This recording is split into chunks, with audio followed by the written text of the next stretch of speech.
What's going on, people? It's your boy Nasmaya back again with another video, and as always, remember to like and subscribe for more algorithm. I'm trying to get 1,000 subscribers by the end of the year, so can we make a man dream? Let's go. Without further ado, let's get into the video. Today we are recapping all of Sunday's games that was. It's like 4 or 5, so stick around if you want. If you don't, fair enough. The first game we're going to talk about is Turf Moor. Liverpool Football Club went to Turf Moor to play Burnley, and Liverpool in the end got a late winner courtesy of a Mohamed Salah penalty. And yeah, Liverpool halved for 90 minutes. Liverpool halved and they puffed and they couldn't break them down. And then in the end, it was a Hannibal Medri handball that cost Burnley the game and gifted Liverpool a penalty, which Mohamed Salah absolutely slotted away. Now let's talk about some players of that game. Starting from Liverpool side, Fabian Wirtz. The guy that was signed for over 150 million. At the time, a record Premier League signing. And in 4 games, he only has one decent half against Arsenal. And he's absolutely been bullied physically in all the games that he's played. And I thought in a game like this, against Burnley, guys are going to sit back. They're going to sit back, let you have the ball. A game like this, get on the ball, create chances. He did none of that. It was absolutely bad from him, and I want more, man. I want more, because when this was Pogba, it was a different story. Enzo Fernandez, Moise Caicedo, Jack Grealish, like you got to do more, and I think he'll come good over in the end. But it's a worrying sign, but fair enough. The next person I want to talk about, I think was really bad for Liverpool, is Milos Kerkez, man. Oh my god, that was, I think, in fact, against Arsenal, him against Madueke was a really good battle, but Madueke was kind of getting the better of him.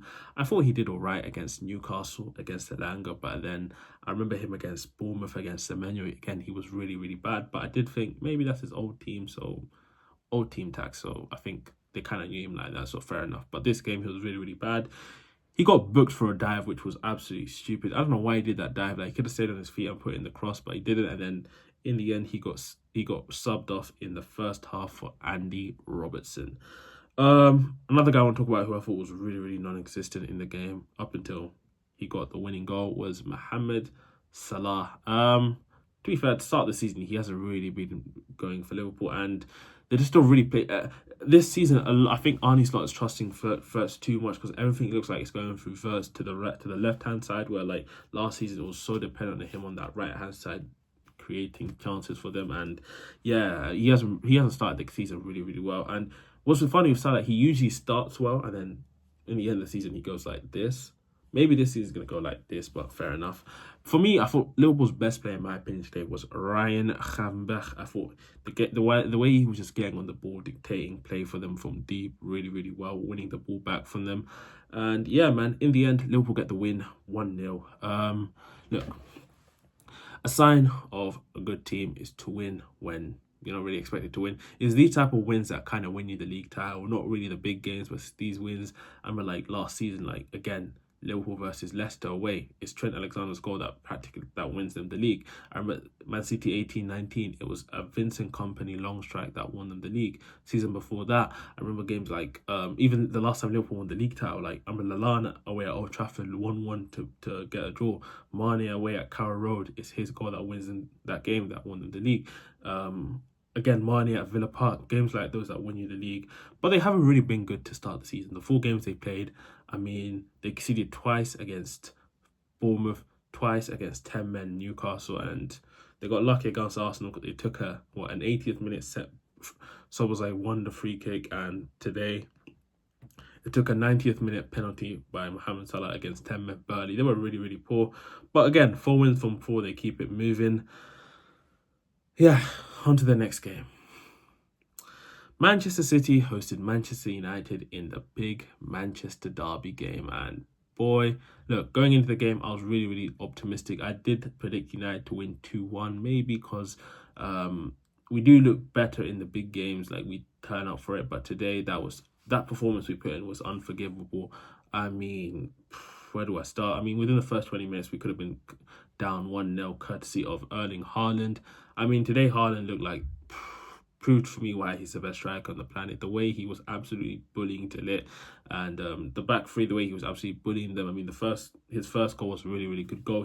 He's literally bullying. Was it Luke Shaw? Dinks it over by in there, and then his second goal, he literally has the whole half to himself to run at. I mean, it was absolutely crazy. Some shout outs from that game from City side. I mean, shout out Doku. He looked really, really good. I think this is one of his better performances I've seen in Man City shirt. Looked really good. Had him and Euro was a really, really good battle. I mean, the first goal that was all him. He drifts over to the right hand side, gets past Luke Shaw, puts in the cross, gets blocked, comes back out to him, puts it in, and Phil Foden is there to head it away, who we'll get to in a second. I mean, for that goal, I mean, I'm looking at the defending, and Bruno Fernandes had to do better for that goal. I mean, he loses him, and on the cutback, he's just nowhere near him, and that's what you get when you're trying to play a number 8 in a deeper position. And I was like, it was absolutely crazy. Like, I'm thinking, like, could you imagine, like, for example, Crystal Palace, Oliver Glasner having Abere Eze or Ismail Assar in one of those pivots while Adam Wharton's on the bench, something like that, basically. Or, like, I'm trying to think of another. Like, imagine Chelsea, for example. Peak Chelsea, he had Kai Havertz. Like, Tuchel at Chelsea playing Kai Havertz in one of those, like, pivot in midfield for like N'Golo Kante or Jorginho, that basically did that. Another player I want to give up is big up is Phil Foden. He looked really, really good back. I think this was his first start of the season. He looked really, really good playing that number 10 position. And look, last season was a really, really bad season by Phil Foden by all means. But season before that, he's shown you countless times he can be phenomenal for Man City, be one of the main guys for Man City. And this season, he needs to step up. He needs to have the season of his life. He needs to prove to everyone that last season was a blip and it was a one-off. But the real me that's not the real me. The season before that, that's the real me. So he needs to step up. And if he starts the way he did today, then there's no doubt denying that. Another person I want to big up is Rodri in midfield. Now look, Ballon d'Or winner. You could argue he's the best midfielder on the planet. And he looked like that. I mean, he was really, really phenomenal. And if City want to do anything this season, he's got to be at it. And I do think Man City aren't gonna rush him into it. They're gonna ease him in. Like, expect Gonzalez to play a lot of games this season. Expect Rangers to play a bit deeper again this season as well. But Rodri I think will be eased in. Now with Man City, this win, obviously this is their second win of the season, but I'm not really going to judge them in this game. I want to see what they do against Napoli midweek, because I think that's going to be a really good test for them. And also next week, Sunday, the big game against Arsenal. Those are two games I want to see how far they've come. On to my team, Manchester United. Hey, I mean, they played in the league 3 games. Arsenal game, they were phenomenal. I wouldn't get, apart from being clinical, other than that, they were really, really good. For like 60 minutes against Fulham, again, really, really good, but then they fell off towards the end. And then Burnley, again, if they're clean, United's problem this season has been finishing chances, but today they were absolutely second best in almost every single statistic and every single category. I mean, City kept on targeting that midfield. They kept on outnumbering that midfield, where you saw Euro having to drop into that midfield, or one of the forwards, Šeško, dropping deep, where it was just like, it just wasn't fair.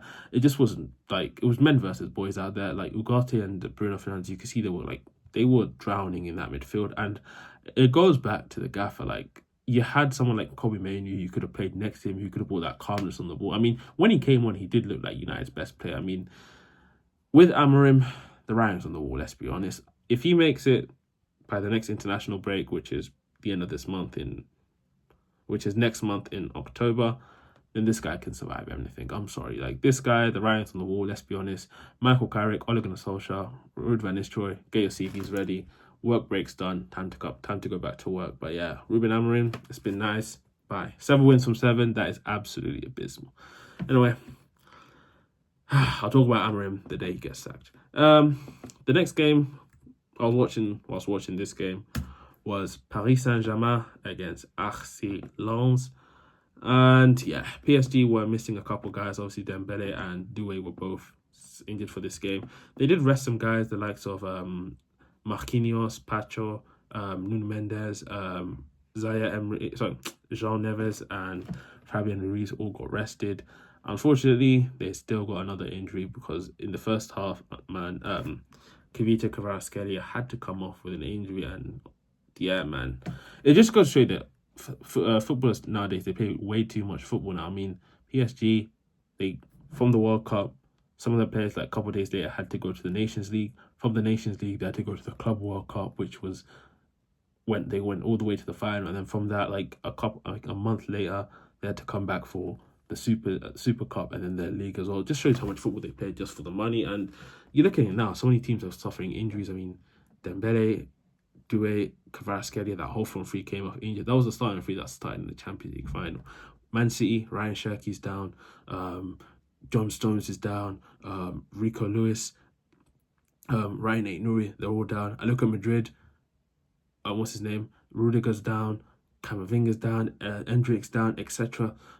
So you just look at the football the guys are playing, and like it's just too much, and it's just a shame. But anyway, onto the game. 2-0 win for Bradley Barca with both goals, which were phenomenal, and especially with these three being out, he's gonna have to be one to step up. I mean, midweek. Let me check who they're playing. They are in the Champions League this weekend. They are at Atalanta this weekend, so in the midweek. So no, they host Atalanta. So it's a shame with the injuries they had. I mean, shout out Zabani at the back. He was really, really good for them. But Chevalier in goal, really, really good again. A lot of pressure was put onto him, especially replacing someone like Donnarumma, how good he was for them, but he looked really, really good in goal for them. Shout out Vitinha as well, midfield. I mean, for me, him alongside Pedri and Valverde are the three best midfielders on this planet, and there's no debate in that. But yeah, PSG 2-0 win, another comfy win. I mean, they've got some big games coming up. I'm looking at their next schedules. The next game in the league is the big one. They got Le Classique next week. They have Atalanta midweek. Then they have Auxerre. I mean, the next 3 league games are Marseille, or for the next 4 league games before the next international break. They have the next league games for the next international break is Marseille, Auxerre, and Lille. So not some easy games. Sandwiched in between that, they have Barcelona and Atalanta in that. So it ain't gonna be easy. Speaking of Barcelona, they're the final game of the evening. They hosted Valencia at the Estadi Jordi Cruyff, their women's stadium / like the under-23 stadium, and there was no Yamal, obviously due to injury. I'm not going to talk about what injury he had because it was a bit crazy. It's a bit crazy. Also, there was no Frankie de Jong as well. He was out injured for this game, so they did make some changes. We got to see Rooney come in for the first time in a Barcelona shirt. Rashford got a start. Pau Kubasi came in. Obviously, there's no Balde as well. So again, I come to there's too much football these guys are playing. Casado came in. Gerard Martin came in, and yeah. In the first half, I mean, Ferran missed an absolute sitter. I mean, this is like the third game in a row I've seen this guy miss a sitter again. I mean, he had the sitter that he skied over the bar. Rashford looked lively, and obviously they got the first 2 goals off Fermin Lopez, who was absolutely phenomenal tonight, man of the match, and it was a really, really great goal he took on. I mean, that second goal was phenomenal, man. And yeah, man, a really, really good goal. And then in the second half, Rafinha comes off the bench, scores twice. Really, really good goal for the first one. Great cross by Rashford. And yeah, man, especially with Yamal being out, I don't know if Yamal's going to be back for the Champions League game against Newcastle, so he's going to have to be the one at it. And then another headache that Flick got given was up top, because Robert Lewandowski came off the bench and he also scored twice. Comes to show you how he's still somewhat clinical, because I'm not going to say he's as clinical as he was in his prime, because nowadays he does need like 5 or 6 chances to score, but you get what I'm saying. So I did have Barcelona winning this game 3-1. I did think they would concede a goal due to their high line, especially the likes of Duro and Duro and Danjuma. So they didn't really concede. So big up them. Shout out Casado in midfield. He looked really, really good for them. I mean, would have been ashamed if Barca let him go, but they did keep him, so that's a good thing. And overall, they got the win. They're still 2 points behind Real Madrid. I mean, they got. Next up for them is an away. They do host Getafe, who are actually third, to be fair to them. They've only lost 1 game, but I think everyone knows the football they play, man. Like, it is part of the bus. Hit them on the brakes. They got Getafe. I don't know where that game's going to be at. It's at home, but is it in Montjuic or are they still in Estadio Jordi Cruyff? But fair enough. But also get the win. They keep the pressure on Real Madrid. And yeah, man. those are my roundup on today's games. If I was to pick a player of the night, I will probably go with between Erling Haaland, Fermin Lopez.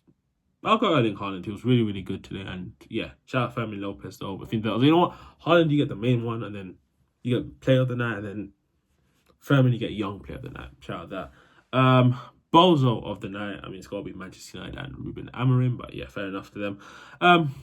So we got to the end of the video. Let me know down below your thoughts on today's games, and I'm gonna try to be consistent. You know what? This week, I'm gonna try from today, from today Sunday to next Sunday. I'm gonna try to drop a video every single day for you lot.